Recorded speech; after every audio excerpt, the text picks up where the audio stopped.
নমস্কার বন্ধুরা, এই মুহূর্তে আবহাওয়া নিয়ে সবথেকে বড় আপডেট। কোথায় কোথায় চলবে তাণ্ডব, বিস্তারিত জানতে হলে ভিডিওটি লাইক করুন এবং চ্যানেলটিকে সাবস্ক্রাইব করুন।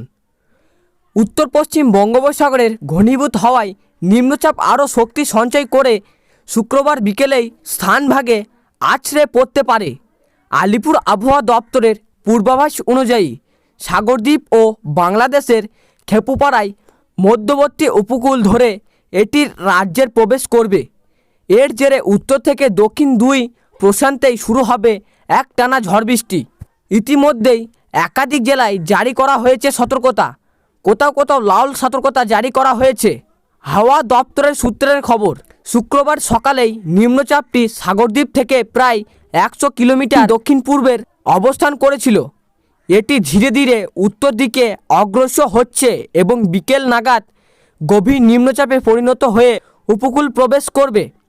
দক্ষিণবঙ্গে বৃষ্টি ঝড়ের প্রস্তুতি, কলকাতা, হাওড়া, হুগলি, 24 পরগনা, পূর্ব বর্ধমান, পূর্ব মেদিনীপুর, নদিয়া ও মুর্শিদাবাদের সমস্ত জেলাতেই শুক্রবার থেকে ভারী থেকে অতি ভারী বৃষ্টির সম্ভাবনা রয়েছে।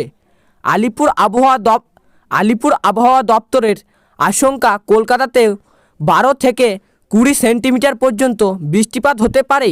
শনিবারও বৃষ্টির দাপট বজায় থাকবে। এরপর ধীরে ধীরে পরিস্থিতির উন্নতি হতে পারে। উত্তর রেড অ্যালার্ট, টানা বৃষ্টির আশঙ্কা। দক্ষিণবঙ্গের পাশাপাশি উত্তরবঙ্গেও ভারী বৃষ্টির পূর্বাভাস দেওয়া হয়েছে। শুক্রবার আলিপুরদুয়ারে জারি করা হয়েছে লাল সতর্কতা। এছাড়াও দার্জিলিং, জলপাইগুড়ি, কালিম্পং ও কোচবিহারে প্রবেশ বর্ষার সম্ভাবনা রয়েছে। রবিবার পর্যন্ত সেখানে অতি ভারী বৃষ্টি চলবে। সেই সঙ্গে ঘন্টায় 60 কিলোমিটার পর্যন্ত বেগে ঝোড়ো হাওয়া বইতে পারে। সমুদ্র উত্তরালো উপকূল নিষেধাজ্ঞা। বঙ্গোপসাগরের ইতিমধ্যেই উত্তরালো পরিস্থিতি তৈরি হয়েছে। উড়িষ্যা, বঙ্গোপসাগর ও বাংলাদেশের উপকূলে ঘন্টায় 45 থেকে 65 কিলোমিটার বেগে ঝোড়ো হাওয়া বইতে পারে। এই কারণে 30 মে পর্যন্ত মৎস্যজীবীদের সমুদ্রে যেতে নিষেধ করা হয়েছে। এই নিম্নচাপেই কি বর্ষা?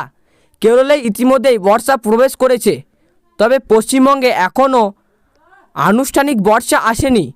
আবহাওয়াবিদদের ধারণা, এই নিম্নচাপ যদি আরও শক্তিশালী হয় তাহলে বঙ্গে বর্ষার আগমন আর বেশি দূরে নেই। এদিকে কলকাতার তাপমাত্রা আবহাওয়া পরিবর্তনের ইতলিং দিচ্ছে। শুক্রবার শহরের নিম্ন তাপমাত্রা ছিল 25.8 ডিগ্রি সেলসিয়াস, যা স্বাভাবিকের চেয়ে 1.4 ডিগ্রি কম। বুধবার শহরের সর্বোচ্চ তাপমাত্রাও 31 থেকে 4 ডিগ্রি নেমে এসেছিল, যা স্বাভাবিকের চেয়েও প্রায় 4 ডিগ্রি কম। এই ছিল আজকের আবহাওয়া খবর। ভালো লাগলে লাইক করবেন এবং এই ভিডিওটি অনেক শেয়ার করে দেবেন।